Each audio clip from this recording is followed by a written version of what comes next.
South ఇండియాలోని అతి తక్కువ ధరలకి రత్నాలను అందించే ఏకైక సంస్థ 6JVR. నమస్తే, వెల్కమ్ టు సుమన్ టీవీ. ప్రస్తుతం తెలంగాణ రాజకీయాల్లో ఒకటే చర్చ వినిపిస్తూ ఉంది. కాళేశ్వరం ప్రాజెక్టులో అవినీతికి పాల్పడింది గత ప్రభుత్వ పాలకులు. పెద్ద ఎత్తున అవినీతి చేసి 1,00,000 కోట్ల రూపాయలు దోచేశారు. కాళేశ్వరం ప్రాజెక్టుని నాసిరకంగా కట్టారు. కాళేశ్వరం ప్రాజెక్టు కూలిపోవటానికి గత పాలకుల నిర్లక్ష్యమే కారణమని చెప్పి చర్చ జరుగుతోంది. నిన్న అసెంబ్లీలో కూడా అర్ధరాత్రి వరకు దీని మీద డిస్కషన్ జరిగింది. ఈ చర్చ ముగిసే సమయంలో ముఖ్యమంత్రి రేవంత్ రెడ్డి గారు ఒక కీలకమైనటువంటి నిర్ణయం తీసుకున్నారు. ఈ ప్రాజెక్టు అంతరాష్ట్ర ప్రభుత్వాలు అలాగే కొన్ని జాతీయ సంస్థలు కూడా కలిసి ఉన్న నేపథ్యంలో కేంద్ర దర్యాప్తు సంస్థకే దీన్ని అప్పగించాలి ఈ విచారణ అని చెప్పి ఒక నిర్ణయం తీసుకున్నారు. శాసనసభ కాళేశ్వరం ప్రాజెక్టు అవకతవకలకు సంబంధించి సిబిఐకి విచారణకు అప్పగిస్తూ శాసనసభ నిర్ణయం తీసుకుంది. అదే వార్తని ఇక్కడ మనం చూస్తున్నాం. ప్రాజెక్టుపై విచారణ కేంద్ర దర్యాప్తు సంస్థకు అప్పగిస్తూ శాసనసభ నిర్ణయం. రీడిజైన్ పేరుతో కేసీఆర్ 1,00,000 కోట్లు కొల్లగొట్టారు ముఖ్యమంత్రి రేవంత్ రెడ్డి. 8B 8C నోటీసులపై కేసీఆర్ హరీష్ రావులది వితండవాదమని ధ్వజం. అర్ధరాత్రి దాటాక సాగిన సభ సీఎం ప్రకటన అనంతరం నిరవధికంగా వాయిదా పడింది. నిన్న చాలా హాట్ డిస్కషన్స్ తెలంగాణ శాసనసభలో జరిగింది. కాళేశ్వరం ప్రాజెక్టు అవినీతికి సంబంధించి కాళేశ్వరం ప్రాజెక్టు మీద జస్టిస్ PC ఘోష్ నివేదిక ఏదైతే ఇచ్చారో ఆ నివేదిక మీద చాలా స్పష్టంగా నిన్న అర్ధరాత్రి వరకు కూడా చర్చ జరిగింది. ఒకవైపు ప్రభుత్వం ప్రశ్నలు లేవనెత్తడం, దానికి ప్రతిపక్ష బీఆర్ఎస్ సమాధానాలు చెప్పడం, చాలా సందర్భాల్లో కూడా ప్రతిపక్షం అలాగే ప్రభుత్వం రెండూ కూడా చాలా సీరియస్గా వాదోపవాదాలు చేసుకుంటూ వాడివేడిగా చర్చ జరిగింది. అయితే ప్రభుత్వం ఏం చెప్తుంది, ఈ ప్రాజెక్టుకి సంబంధించి PC ఘోష్ నివేదికలో ఉన్న అంశాలని చెప్తూ పూర్తిగా నిబంధనల్ని గాలి కుదిలేశారు. ఎక్కడా కూడా ఏవైతే నిబంధనలు పాటించాలో, తుమ్మిడిహెట్టి దగ్గర నీటి లభ్యత లేని కారణంగానే మేడిగడ్డకు మార్చామని చెప్పి చెప్తున్నారు. అందులో ఏమాత్రం వాస్తవం లేదని చెప్పి PC ఘోష్ నివేదిక చాలా స్పష్టంగా పేర్కొంది. కేవలం మాట మార్చడానికి, అబద్ధాలు చెప్పడానికి, ఈ ప్రాజెక్ట్ని తాము చేసింది కరెక్టే అని చెప్పి తమను తాము సర్ది చెప్పుకోవటానికి తప్ప ఏమాత్రం అందులో వాస్తవం లేదంటూ PC ఘోష్ నివేదికలో ఉన్నట్టుగా ప్రభుత్వం కూడా ఆ చర్చ సందర్భంగా మాట్లాడిన పరిస్థితుంది. అయితే ముఖ్యమంత్రి రేవంత్ రెడ్డి గారు ఒక విషయం చాలా స్పష్టంగా నిన్న సభ వేదికగా చెప్పారు.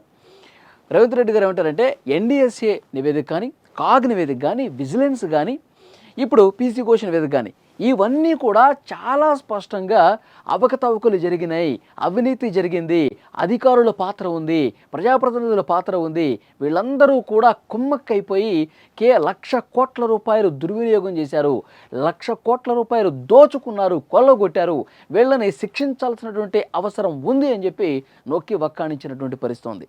దానికి కౌంటర్ కూడా బీఆర్ఎస్ ఇచ్చింది.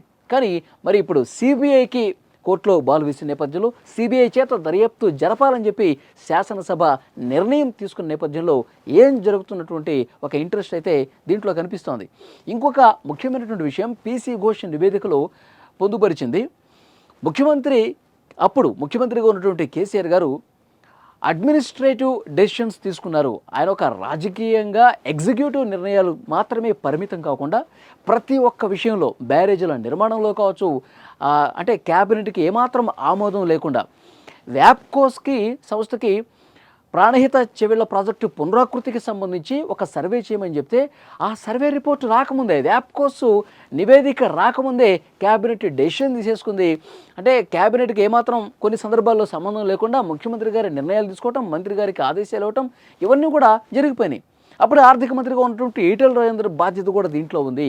హరీష్ రావు, ఈటెల రాజేందర్, అప్పుడు ముఖ్యమంత్రిగా ఉన్నటువంటి కేసీఆర్, వీళ్ళందరూ కూడా తమ సొంత నిర్ణయాలు తీసుకుని క్యాబినెట్కి ఏమాత్రం అప్రూవల్ లేకుండా, క్యాబినెట్ ఆమోదం లేకుండా ఇష్టం వచ్చినట్టుగా నిర్ణయాలు తీసుకుని, అధికారులు తీసుకున్నటువంటి నిర్ణయాల్లో కూడా వాళ్ళు చొరబడి ఇష్టం వచ్చినట్టుగా వాళ్ళు చేశారు. తెలంగాణ ఆర్థిక వ్యవస్థని కుప్పకూల్చే విధంగా 1,00,000 కోట్ల రూపాయలు దుర్వినియోగం చేసే విధంగా ఇవన్నీ జరిగినాయి. ఇవన్నీ కక్కించాల్సినటువంటి అవసరం ఉంది. వాస్తవాలు తెలంగాణ ప్రజలకు తెలియాల్సిన అవసరం ఉంది. అవన్నీ తెలియాలంటే సిబిఐతో విచారణ తప్పనిసరి. ఇప్పటి వరకు చేసినటువంటి సంస్థలు, సర్వేలు, ఇప్పటి వరకు వచ్చినటువంటి నివేదికలన్నీ చూస్తే గత పాలకుల అవినీతి చిట్టా అనేది బయటకు వస్తుంది. ఇవన్నీ ఆధారాలతో సహా నిజాలు నిగ్గు తేలాలంటే కేంద్ర దర్యాప్తు సంస్థ సిబిఐతో విచారణ జరపాలని చెప్పి అక్కడ శాసనసభ నిర్ణయం తీసుకుంది. మరి సిబిఐ ఏ మేరకు దీన్ని అంగీకరిస్తుంది, ఈ సిబిఐ విచారణ ఎప్పుడు స్టార్ట్ అవుతుంది, ఆ సిబిఐ ఒకవేళ విచారణ చేస్తే ఎన్ని రోజుల్లోగా ఆ నివేదిక వస్తుంది, ఆ విచారణ రిపోర్ట్ వస్తుంది, ఆ తర్వాత పరిణామాలు ఏ విధంగా ఉంటాయనేది కూడా ఆసక్తికరంగా మారిన పరిస్థితుంది. ఇప్పటికీ బీఆర్ఎస్ ఇంకా కౌంటర్ చేస్తూనే ఉంది. ఇది ఈ పీసీ ఘోష్ నివేదిక కాంగ్రెస్కి అనుకూలంగా ఉన్నటువంటి నివేదిక, ఇది కాంగ్రెస్ రిపోర్టు అని చెప్తా ఉన్నారు. కాంగ్రెస్ తన మనసులో ఏదుందో అది ప్రతిబింబించే విధంగా, కేసీఆర్ని ఇరుకున పెట్టే విధంగా రిపోర్టు తయారు చేయమని చెప్పారు. అదేవిధంగా పీసీ ఘోష్ నివేదిక ఇచ్చినట్టు ఉంది. కానీ ఇది వాస్తవం కాదని చెప్పి బీఆర్ఎస్ కౌంటర్ కూడా ఇస్తోంది. మరి ఫర్దర్గా ఎలాంటి పరిణామాలు అంటే ఇప్పటివరకు వచ్చినటువంటి రిపోర్ట్స్ అన్ని కూడా బీఆర్ఎస్కి వ్యతిరేకంగా ఉన్నాయి, అవినీతి జరిగిందని చెప్తామని. మరి సిబిఐ రిపోర్టు ఏ విధంగా వస్తుంది, ఆ తర్వాత పరిణామాలు ఏ విధంగా ఉంటాయనేది కూడా చూడాలి. ఒకటే చెప్తా ఉన్నారు, కేసీఆర్ అలాగే హరీష్ రావు, ఈటెల రాజేందర్, కొంతమంది అధికారులు క్షమించరాని తప్పు చేశారు. చట్ట ప్రకారంగా వీళ్ళ మీద చర్య తీసుకున్నటువంటి స్వేచ్ఛ కూడా ప్రస్తుత ప్రభుత్వానికి ఉంది అని ఆ నివేదికలో ఉంది. మరి నెక్స్ట్ ఏం జరగబోతుందన్నది చూద్దాం.